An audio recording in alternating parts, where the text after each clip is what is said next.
Welcome to this latest edition of the Ril Dil podcast. I'm your host, the Real Gerald Quinn, recording this on a Tuesday, last day of March. Amazingly, we are already headed into April.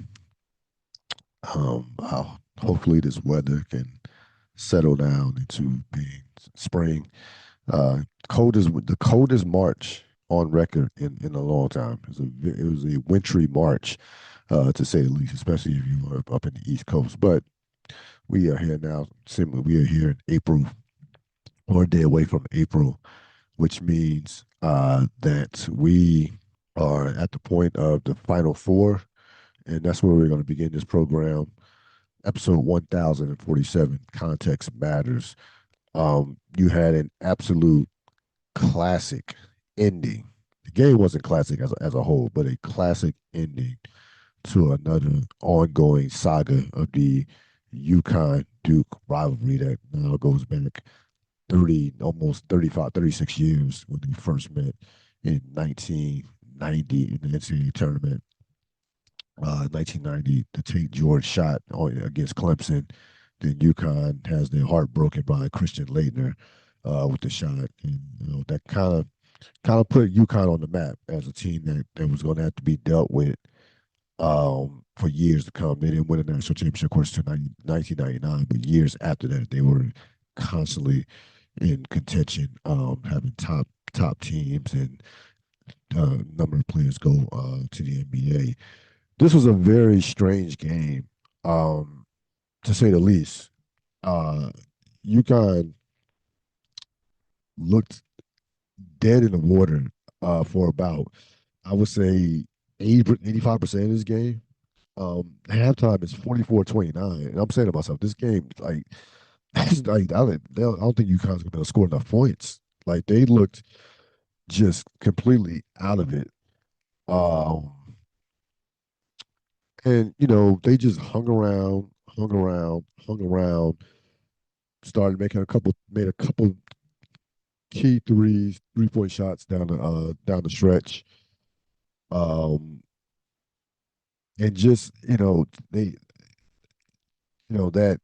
never say die mentality that what's called champions heart. Here's what I will say, and the reason why they won. Listen, we can go. We'll deal with the Duke part of this um, soon enough. The reason why they won this game, and I know he can be a nutcase. I know he's a great coach, but he is a to say nut job is an understatement. I gotta call it what it is. Like Dan Hurley is absolutely on one. Uh, we'll get this, but the man can coach his ass off. I mean, there's no debating what doubting his ability to motivate, his ability to drive his players, and he was like, if you look at his body language on the sidelines, no matter how much they were down, he's talking to the crowd. He kept his energy never changed. It never changed, and you gotta give him a lot. You have to give him credit from the standpoint he never allowed himself, as bad as they were playing, they couldn't make a shot. Duke's in total control. He allowed himself to allow his emotions to get in the way of we're getting our asses kicked. You guys, this is not UConn basketball. He knew. Listen, there are times as a leader you have to, even if you're a tough love leader, even if you're a hard nosed coach, Tom Izzo, if you are a coach that drives, pushes the player, Bob Huggins, Bob Knight back in the day, there has to be a time, where a pat on the back goes a long way in terms of motivating your team. And again, he drove them to that victory. He kept them in the game, and allowed his players, put his players in a position to where they could steal the game at the end. Now again, they needed obviously a lot of help from Duke. Duke provided a tremendous amount of help in terms of that, in terms of how they finished the game. But he was like that. That was one of his better coach games And I've seen him coach at UConn, to be perfectly honest with you. I really thought he was phenomenal in that game. From just, I'm not even talking about X's and O's. I'm just talking about from a emotional standpoint and from a leadership standpoint on that sideline. He kept his motivation, his energy never stopped. And I really thought that if you're a player, that you didn't have time, you didn't have, there was no room or no space for this player, for UConn to hang their heads. The coach is like, come on, we're still in this. We're still in this. We're still in this. We're gonna win this. We're gonna win this. Didn't get a technical foul. Didn't do nothing. Just we've seen his antics over the course of the last couple of years. We've seen some of the stuff he's done. Some of the stuff has been over the top. Some of the stuff has been frankly unnecessary. The media somewhat gives him a pass because he's won so much. And he's a white man. Let's get that out the way. But this was the case in this game. He really maintained himself. There was a controlled aggression that he did have in this game, and you got to give him a lot of credit for it. As far as the ending goes, listen, there was a book on how to lose a game. Duke would win a Pulitzer Prize on it, and it'd be a Pulitzer Prize. They would win a Pulitzer Prize in the best, and it'd be a New York Times bestseller list on how to lose a game. The missed free throws, um, the just just the panic, the lack of just awareness, just the lack of understanding time and situation. You have the ball, you're up by two with the ball, they have to foul. Period. You're up by two, you have the ball, they have the foul. You have three things going for you in that standpoint, from that standpoint. Okay. You can't that can't happen. Like they can't you can't have a turnover in that situation. You can't have it. That absolutely cannot happen. And you look at you hear things on the internet, on Twitter, um, that he coached his players to make that type of pass, the over the head pass that got tipped and ended up getting stolen and led to the Mullins hitting, a 35-foot jump shot to win the to in essence to win the game. And that's on John Shire. That's on Shire. John Shire. That's on Shire. That loss is squarely on Shire. Um, we've seen this happen time and time again, especially in the last 2 years. Go back to last year's conference national semifinal. Again, they were up 14 points. Again, in total control of the game. In total control of the game. Clearly was a better team than Houston. Point blank. You look at the talent Duke had.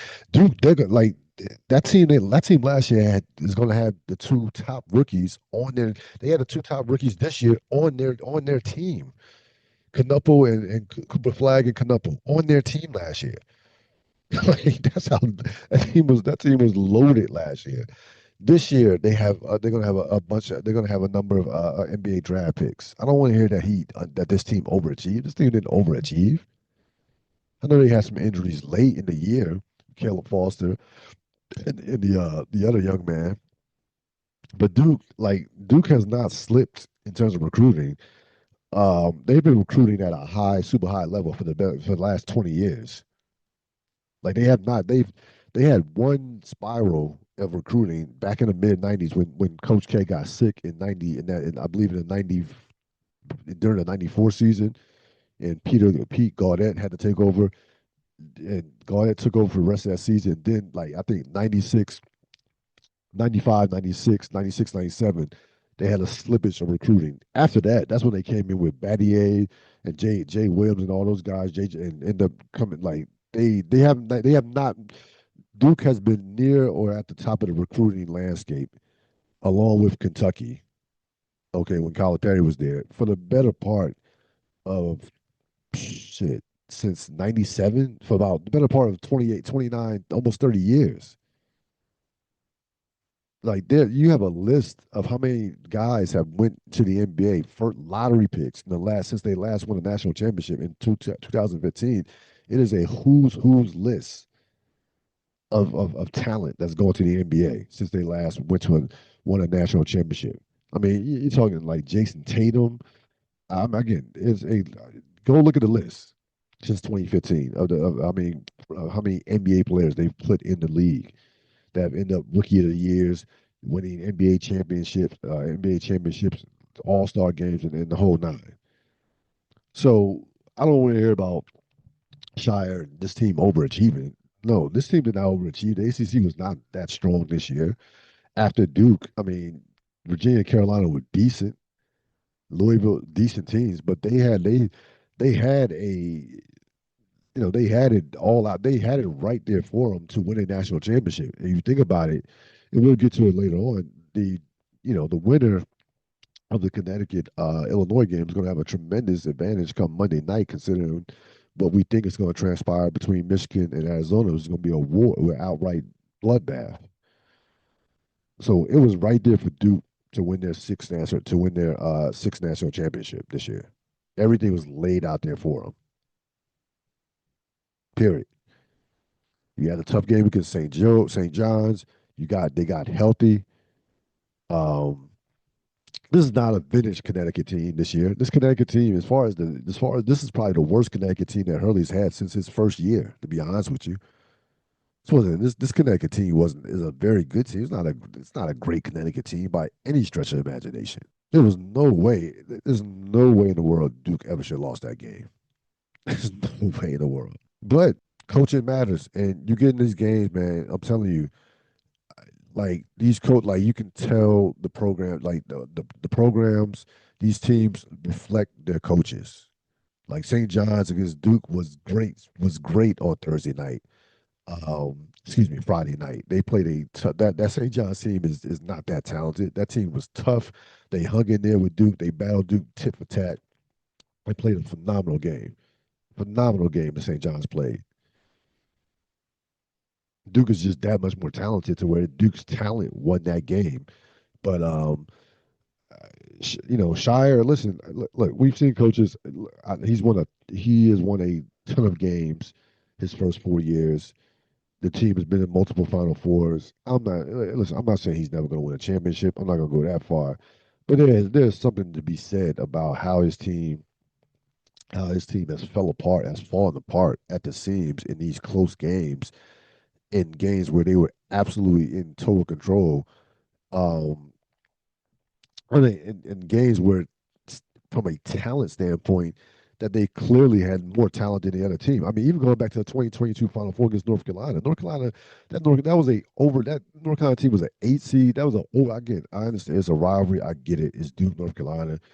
It's one of the greatest rivalries in the history of college sports and all the sports. Period. But that Duke team was loaded. That North Carolina team should have been able to really compete with that Duke team, that Duke team in that during that in 2022. That Duke team. Go back and look at that Duke team versus Carolina. You say what you want about Hubert Davis. He coached circles around John Shire that night. I'll tell you that. I mean that was the highlight of Hubert Davis's career, beating Coach K for the second time that season and ended his career. But UConn was just a more mentally tougher team. And it started with the head coach. Again, say what you want about Dan Hurley. I get it. He gets away with a lot of shit.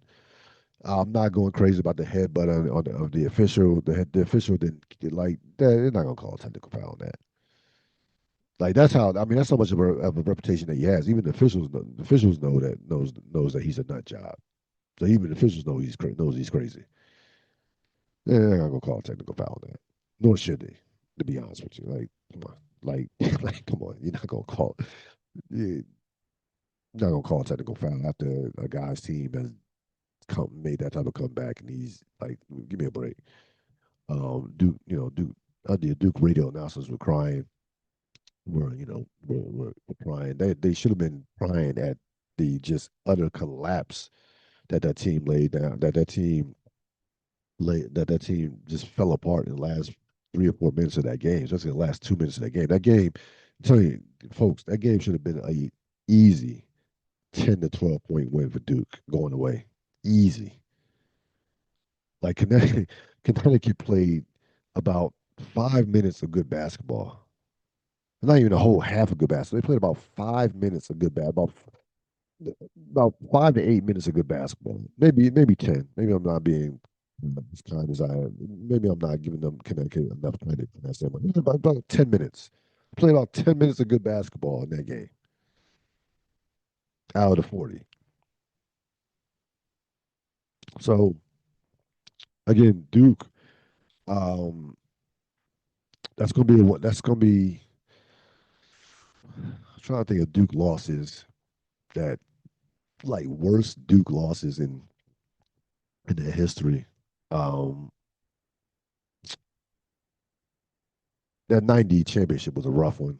You lose by 30 points. They got their doors absolutely just blown off by UNLV. A UNLV team was a big time team. That was embarrassing. But it was against UNLV, a team that almost they got their lick back in '92. Excuse me, in '91.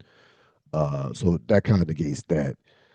Um, '04 the '04 UConn was not as that they were up in that game and probably could have easily could have won that game. UConn, I think UConn had a better. I think that UConn team was better that year, 2004. '99 was a rough one.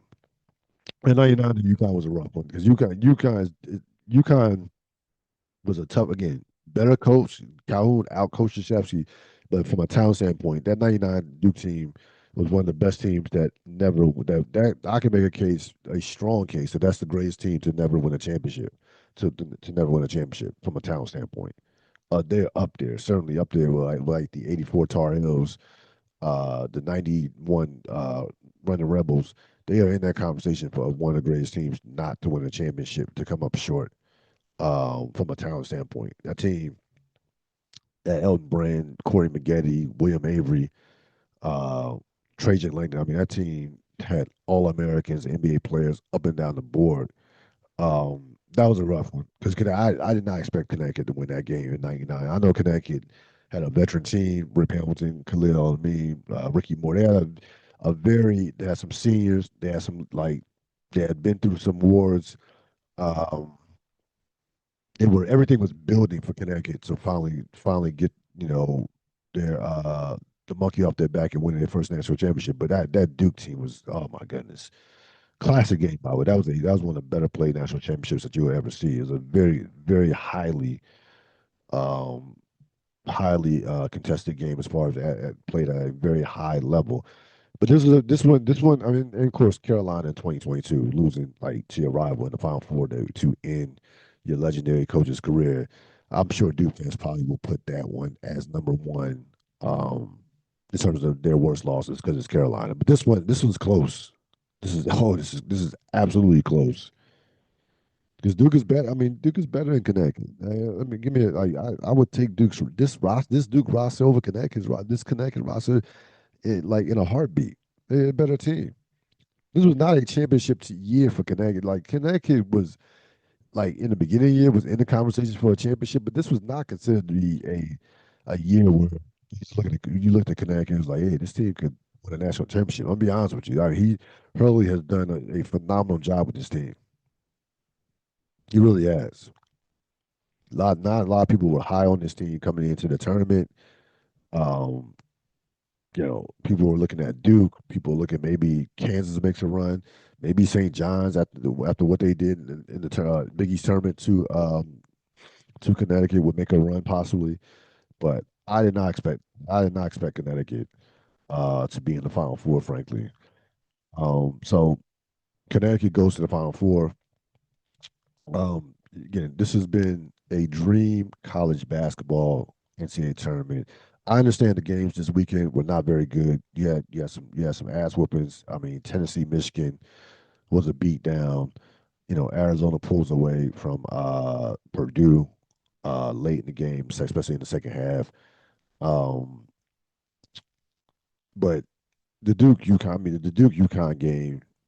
made up for the entire weekend, as far as I'm concerned. It really did. That game made up for the absolutely made up for the entire weekend. And this Final Four, I mean, again, you're gonna hear a lot of people complaining that Michigan, Arizona should be the national championship. I would say do not dismiss UConn. Don't dismiss UConn. Like that team, like don't dismiss Dan Hurley. Dan Hurley's undefeated in Final Fours. They're on this winning streak. They won like 17 straight games from the Sweet 16 on. I believe it's up to 18 straight. I believe it's up to 18 straight games, which is insane. Um, when you go going back to 2011 when that was Calhoun's last championship. So from 2011, since 2011 Sweet 16, every time they've gotten to Sweet 16, since 2011 they've won like 18 straight games, which is just again something a record that no one's catching that record in today's age. No one is going to catch that record. Um, with the upheaval of rosters and how NIL and all that going on in college sports and college basketball. So do not dismiss Connecticut. That Michigan, Michigan, getting to Michigan, Arizona, those have been the two best teams in college basketball. There were points in this year where those two teams, where Arizona looked like the clear best team in college basketball. There are points in this year where Michigan looked like the clear best team, the best team in college basketball. Those two teams look like pro teams. When you look at them physically, the size up front, they got bigs that can shoot the ball. They have bigs that can put the ball on the floor. Um, they look like pro. They look like pro teams when you look at them physically. That will be that would be one of the. That's going to be a great semifinal game. That's the late game. I've always believed. I saw this happen. I saw this happen to Duke back in '99. Um, Tom Izzo's first Final Four. A very they this one Tom Izzo had a very physical team. Played the second game. Connecticut took out Ohio State in the first game. I thought that was an advantage. I thought that Michigan State, and that was a tough game. I think Duke won by like 6 points, something like that. It was a very hard fought game. It was the last game. I thought that was a big. I thought that took some out of Duke come Monday night. It's a quick turnaround, and that certainly aided in Duke and Connecticut winning that '99 championship. So that Michigan Arizona game will be a battle. That's going to be an outright, like I said, it's going to be a bloodbath game. You play earlier, get a meal in, get to bed earlier. I'm telling you, it's an enormous advantage for the winner of that first game between Illinois and UConn. I anticipate that I anticipate that UConn will take out Illinois. I'm not being dismissive of Illinois. Listen, clearly the Big Ten has been the best conference in this tournament. Sending two Final Four teams. The Big Ten has had a phenomenal tournament. Phenomenal tournament to say the least. Purdue had a great run. Look at Iowa. Look at what Iowa did coming out of nowhere to get to the Elite Eight as well. But I think Connecticut they just know how to win these big games. They are big. They are a experienced big game team. I will take the big game team. I will take the better coach. I know Hurley is the better coach. So I anticipate you will see UConn, and I think UConn Michigan. I think UConn Michigan will play for the national championship, and we'll see what happens with that. But again, if you are a fan of college basketball, if you are the powers that be in terms of college basketball, you have already won as far as what this tournament has been. It's been a spectacular tournament, ratings wise, excitement, star power. They've had multiple shining moments, but you have your signature moment with that shot that Mullins hit. That will be a shot that people will be talking about for the next 50 years. It was that big time of a shot. Um, it's a ridiculous shot. I can't believe he hit that shot. I really can't believe he hit that shot from 35 feet out in Washington D.C. Um, in D.C. I cannot even imagine what it was like to be there watching that in real time.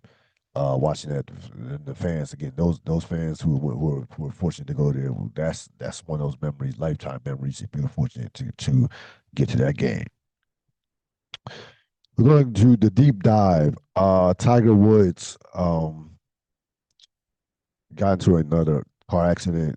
This is like his fourth accident in since 2009.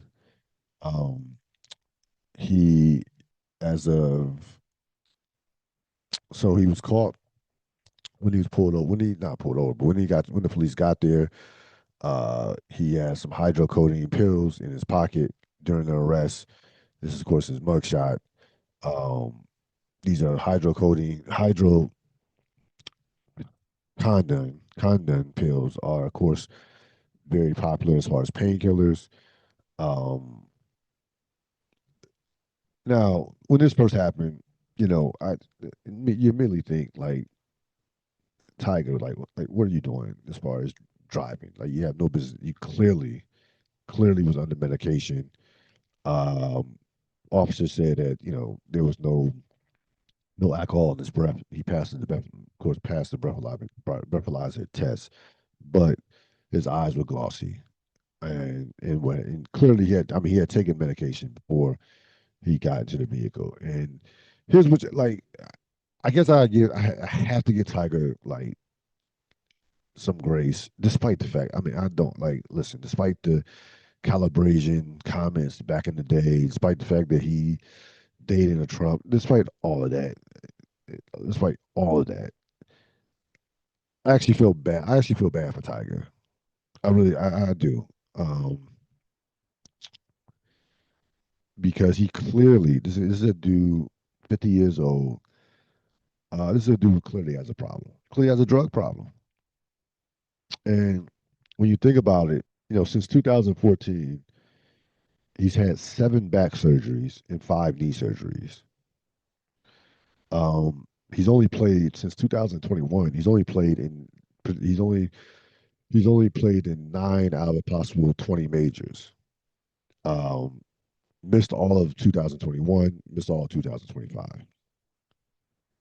Uh, this might be the one time I actually agree with 47 when he said that Tiger has is living in a life of pain.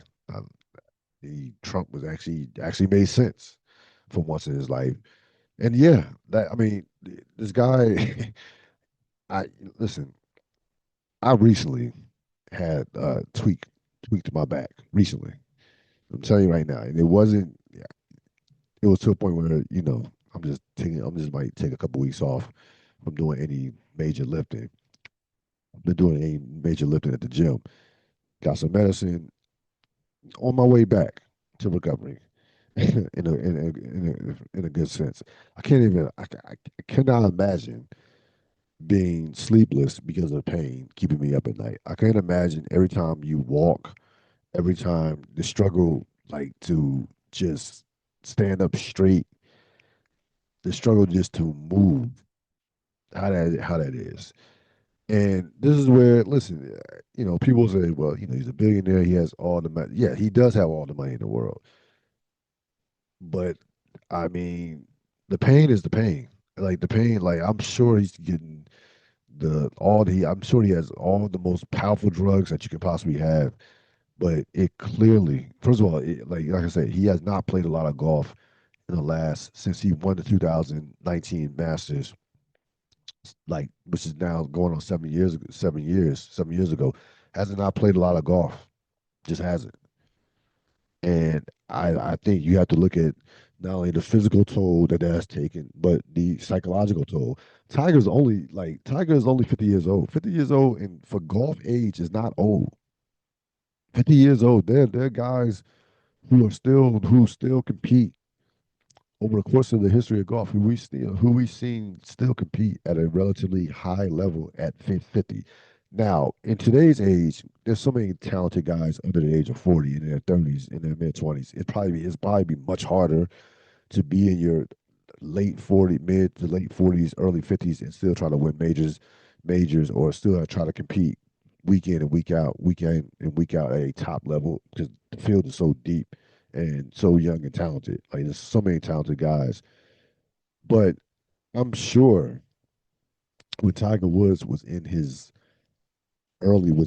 like 10 years ago. I'm sure Tiger Woods, if you had asked Tiger Woods like 10 years ago, before all these injuries started taking place, I'm sure if you asked Tiger Woods, and this started back in 2014, right? 2013, Tiger Woods is what, 37. You ask Tiger Woods at 37, what his next 10 to 12 years is going to look like, and will he be competing in his 50s? I would think that with the type of physical shape that he's known to be in, the type of physical specimen that Tiger Woods has been, his work ethic, his like he redefined what it was like in terms of training as a golfer, in terms of physical training and getting into the gym and doing that. He took that to a whole nother level as far as fitness.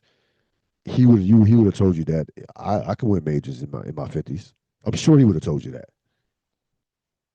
I'm sure he would have told you that. So the idea that not only forget about, and listen, he he's stuck on 15 majors. Tiger Woods, um, as competitive Tiger Woods is and has been for the better for his basically his entire life, not breaking that record, I'm sure bothers him. Not breaking Jack Nicklaus's record of 18 majors. I'm telling you that you don't become Tiger Woods if that does not bother you. He wanted that record in the worst way. Not only did he think that he was going to break that record, he thought he was going to shatter that record.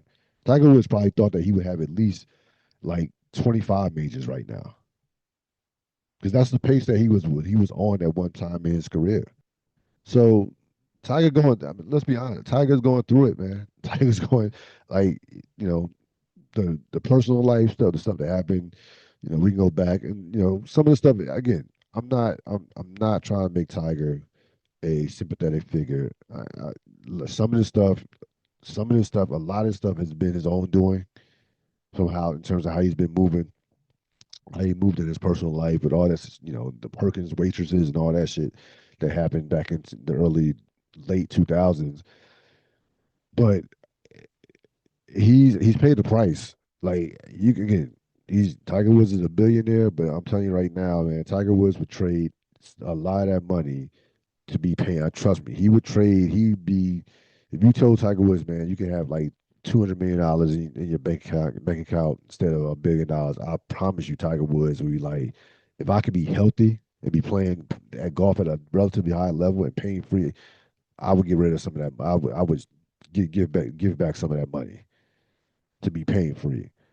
So I think right before I started recording, there was a report that came out that he says that he announced that Tiger announced that he's going to step away, focus on his health, get some treatment. I don't now again. I don't know when we hear treatment. I don't know what that looks. I don't know if it's going you know uh, to get treatment for drug abuse. I don't know what that looks like. So that he didn't get into specifics. Hopefully, again, I hope he gets the help he needs from a standpoint. Because listen, he got to have somebody, some praying family, some praying people around him. I mean, you're talking about 4 car accidents. He survived 4 car accidents. Okay, and these last two could have easily took him out. Easily took him out. So hopefully he gets the help he needs. Forget about playing golf ever again, all that stuff. Just get his help. Like he has a drug problem. Period. Let's call it what it is. Let's call it what it is. He's addicted to painkillers. Point blank.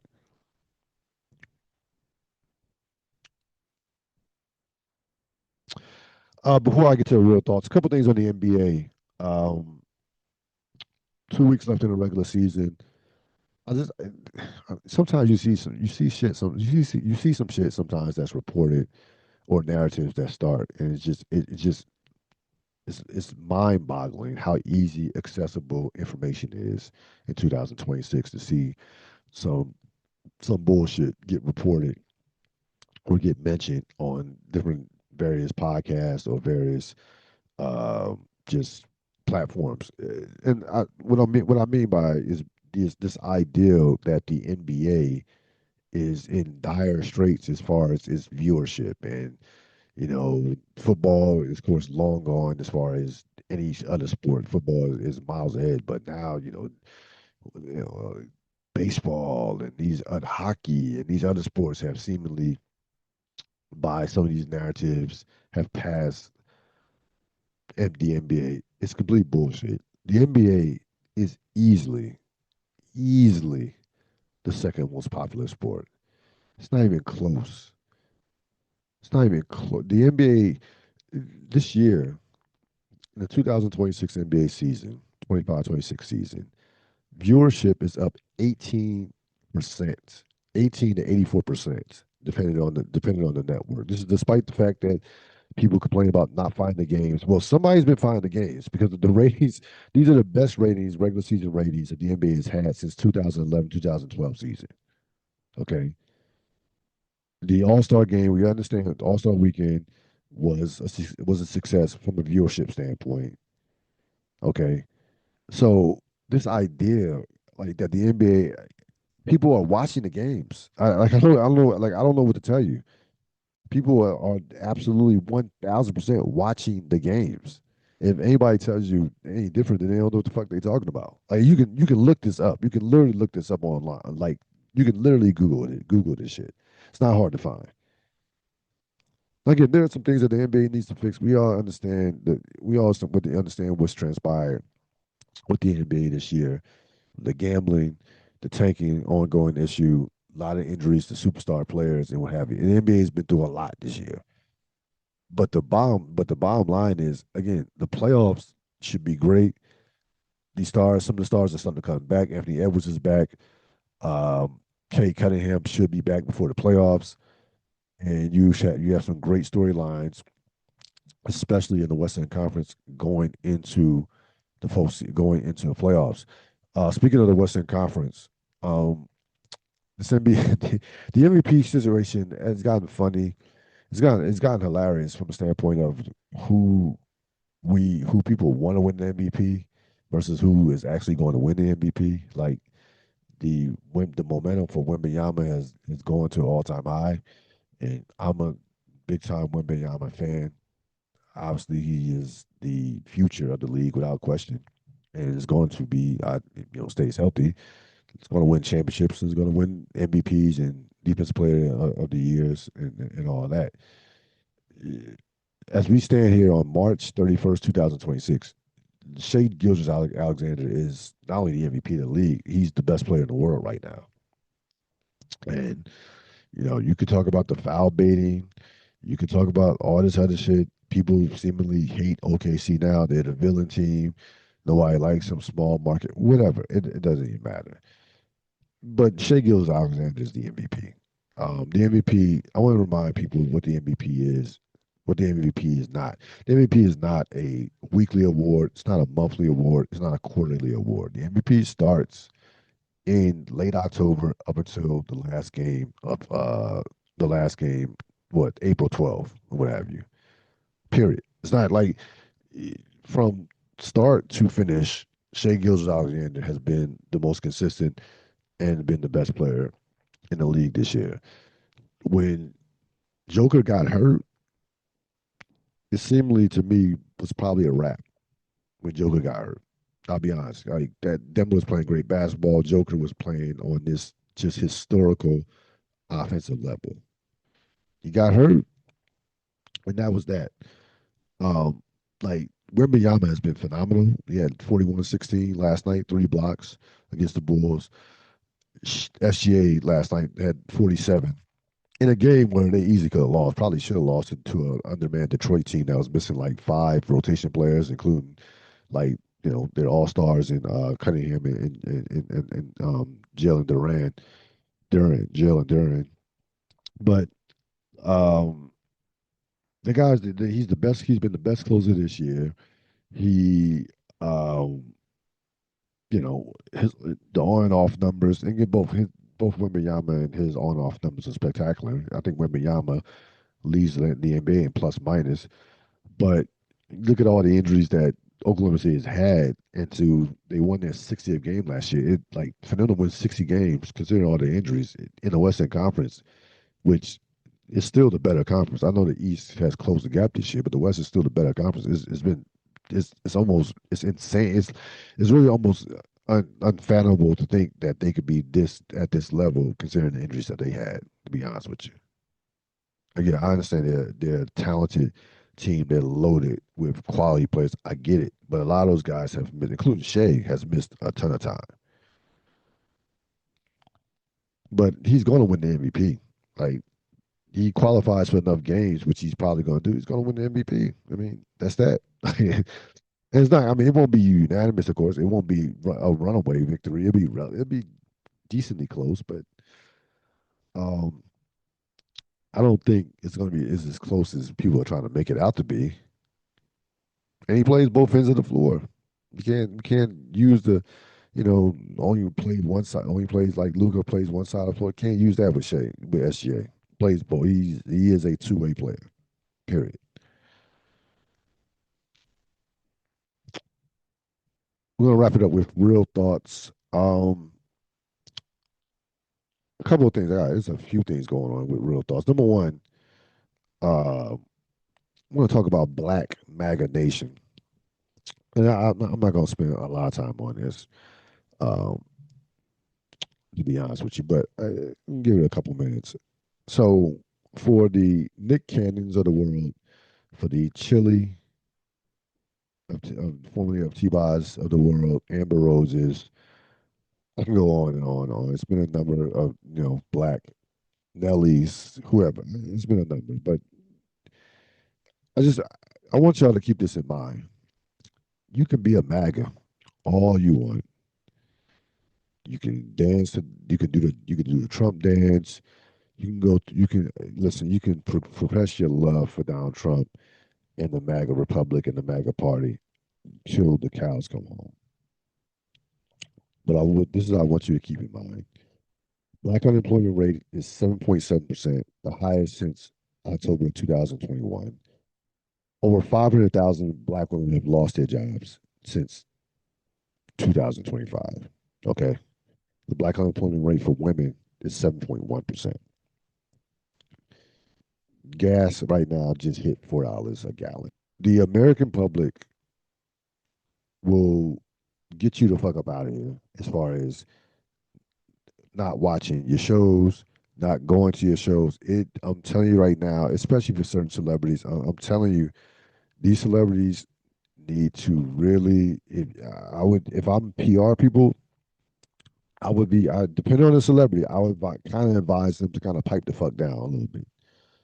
I really, it is the wealth gap in this country has never been hasn't been this wide in 30 years. Okay, in 30 years, and everybody not wanting to hit, everybody don't want to hear that MAGA shit when you are struggling to pay for your groceries, or you can't afford your medical bills, or you're going to start carpooling because of the price of gas. People ain't trying to hear that shit, man. I'm telling you, I will warn these celebrities. They will, especially somebody like Chili. They like Chili, Salt and Pepper. They just got back on tour. Like they literally just got back on tour, and everybody not for that. Everybody not fucking with Donald Trump like that right now. His approval ratings are historically low for him. Okay, nobody's feeling this war, so I tread lightly. Tread lightly. I'm telling you now. I think Nick Cannon. I think his thing is his motivation to align himself with Trump is more than just. I think it goes a little deeper. You gotta keep in mind with Nick Cannon, the shows that he has worked for currently and in the past have been owned by Trump people, Larry Ellison, Fox, Rupert Murdoch. Let's keep that in mind, who are obviously tremendous Trump contributors as far as donating to Trump's campaigns and have been for years. So I think Nick Cannon is playing a deeper game from that standpoint, trying to align himself um, with Donald Trump. But again, enough people get pissed off and be like, you know what? We could do without watching The Masked Singer. We good. That's like that.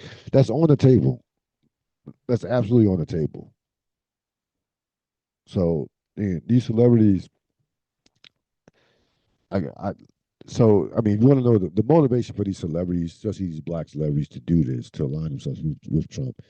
Besides the financial, some of them are getting checks. Obviously, some of them getting checks, but also from we live in the attention Olympics.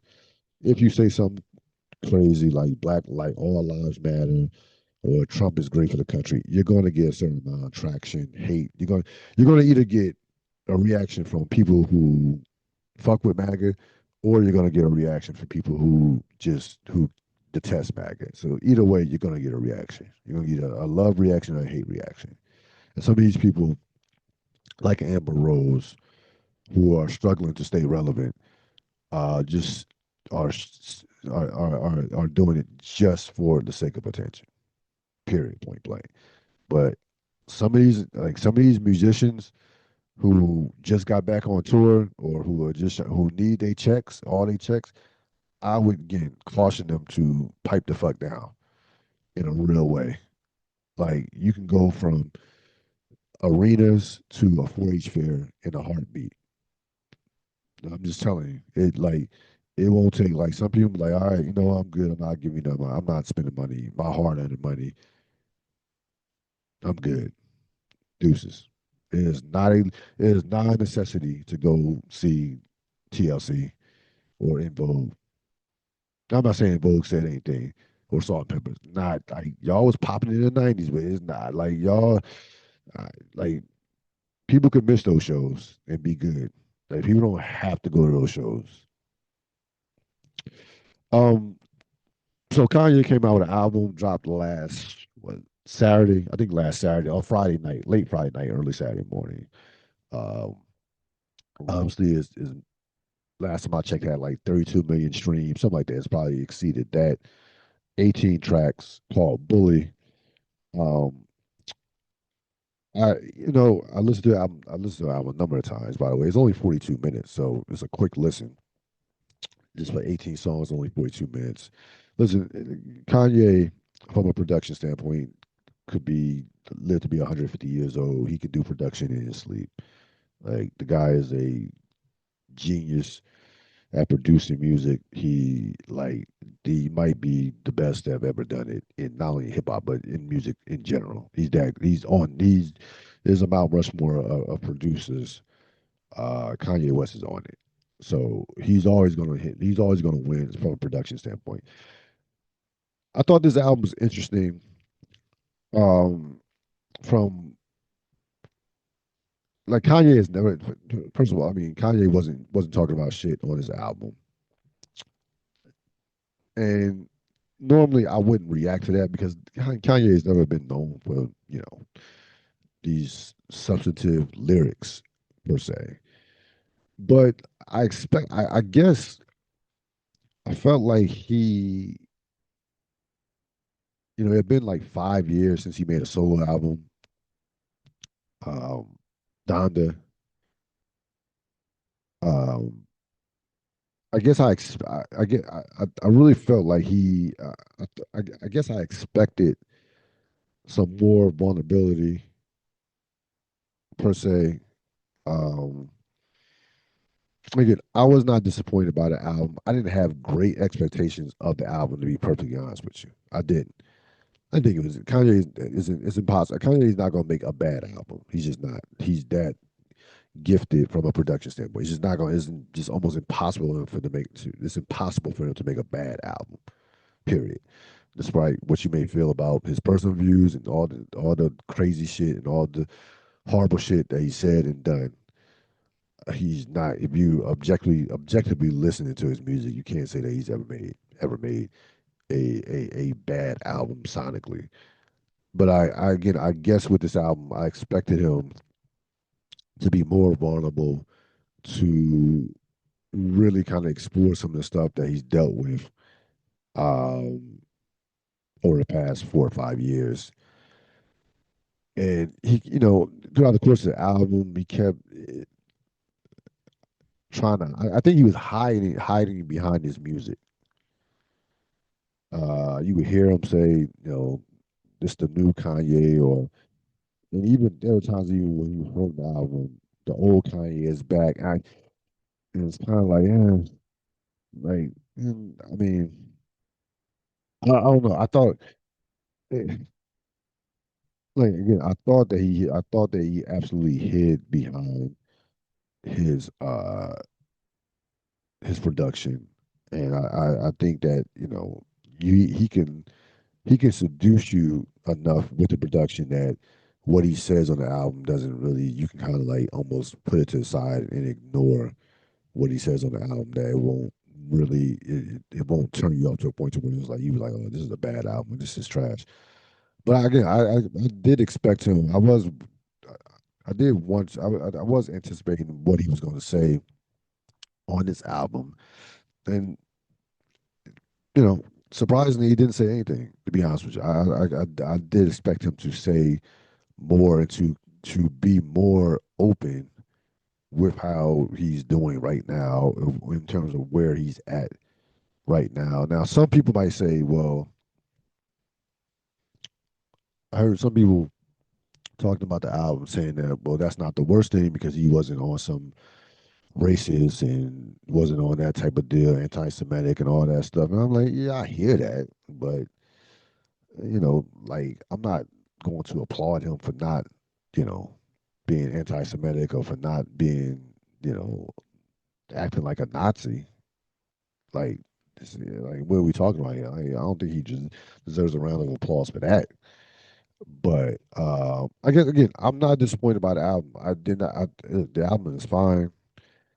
I don't know if I'll be. I don't know how. I don't know how well it will age.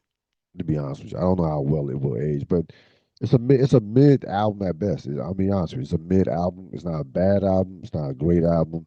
Somewhere in between. Um, Again, the production is production. It's Kanye West, but I guess I expected a little bit more from Kanye from that standpoint. I'm gonna wrap it up with former Chicago Bull Jaden Ivey, who was waived by the Bulls yesterday. He made some comments that were deemed to be homophobic. He went on a Instagram live, had like a couple posts, had one of his lives was like for 75 minutes. He also took shots at the Catholic religion. He called the NBA support of the LGBTQ community and the unrighteous. Um, and he obviously caught a lot of, obviously, I mean, it cost him his job as a Chicago Bull, Here's Jade Ivy. Um, Let me give you his last couple of years. 'Cause we need just to give you some context on where his career, from a basketball standpoint, was at this year, in comparisons to past years. Uh, Ivy, of course, was a once promising player for the Detroit Pistons. He's also this year he was done playing anyway from a physical standpoint because he was done out for the season with some knee issues. Um, Again, he had a big time year last year before the injury. Before the injury, he was averaging like 17 points a game. Um, had a rough again. Only played this year. He only played 37. Only played 37 games. Um, this year again had a lot of injury issues this year, and really from an on the court standpoint was a non-factor. Here's what I'll say. So I saw a lot of like defending of Ivy, freedom of speech. He's professing the word of God. He's a lot of comparing, calling the NBA out, calling the people calling the NBA out being hypocritical. You allow players who have committed domestic violence. You have allowed players who have done other things to stay in the league and don't get this type of punishment. I have no problem with. Um, I'm a Christian myself. I have no problem with somebody professing the word of God. To make that clear. If you're Jaden Ivy, right? I don't think that social media is the place to unpack some of the conversations and the nuance and the depth that biblical scriptures have. I think social media, I think when people get on social media, whether it's intentional or unintentional, you could be performative. I'm not saying Jaden Ivy was being performative. I'm just saying that there's just something about that space that just does not allow for a complete just unpacking of the type of depth that biblical teachings have. Okay. If the goal, I would love to like if Jay Ivy's goal, right, as a Christian, if his goal is to preach the word of God or speak the word of God, profess the word of God, and possibly save souls or gather souls, that's one thing. I don't think you need to, I know you don't need to throw other religions under the bus in order to do that. Um, you know, um, I don't know how many times I've been approached by a Jehovah's Witness about with a pamphlet. Hey, what do you think? Would you like to come to church? And it's been like, respectfully, I've said, no, thank you. Respectfully, it's been nothing contentious, no negative energy towards them. They do they believe in what they believe in. I believe what I believe in, and I'm going about my way. And they've said, hey, and God bless, enjoy your day. Yeah, and we keep it moving. So I don't think Jaden Ivey's crazy. I saw a lot of that. He needs help. I don't know what Jaden Ivey's mental state is, to be honest with you. I didn't get now listen, I didn't watch the entire 75 minutes that he had on Instagram. I read comments I watched about 15 to 20 minutes of it. And I read a number of comments that he did make. Um, you are, regardless of freedom of speech, you are absolutely responsible for your words. Yeah, I mean, you're absolutely responsible for your words. You play in a league that is a progressive, extremely liberal and progressive league from that standpoint. You got some conservatives in the league. And I'm not just talking about MAGA conservatives. I'm talking about Christian conservatives. Everybody's not, everybody that's not a conservative that is a conservative is MAGA. I understand that, but eh, I got to feel. I mean, listen, Jaden Ivey's his purpose may be bigger than basketball. I mean, maybe he goes somewhere and starts a church. To be honest, like. I just think that again. I just think for him, there are better ways to unpack what he was trying to say, to unpack it. Better ways to unpack what he was trying to say. Again, I'm not painting this dude as crazy. I'm not putting the whole mental health thing. I know we get somebody says something that we disagree with. We want to immediately just cancel this person or question their mental health. I did not. I was not. I didn't get that energy from Jaden Ivey at all. Period. Didn't get it from Jaden Ivey. To be honest with you. Um, I just think that ultimately,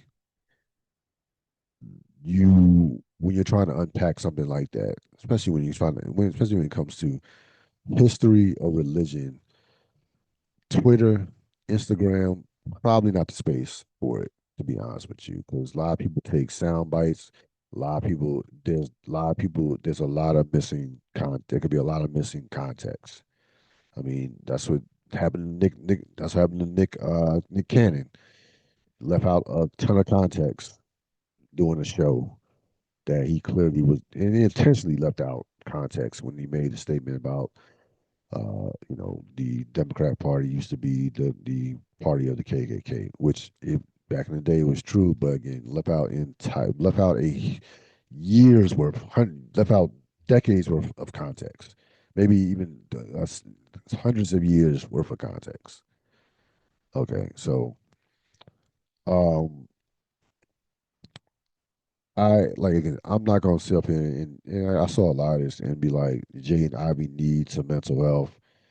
Um, I did see that Jason Wilson, who is known in Detroit for the just phenomenal work that he's doing with the youth in Detroit. He does martial arts.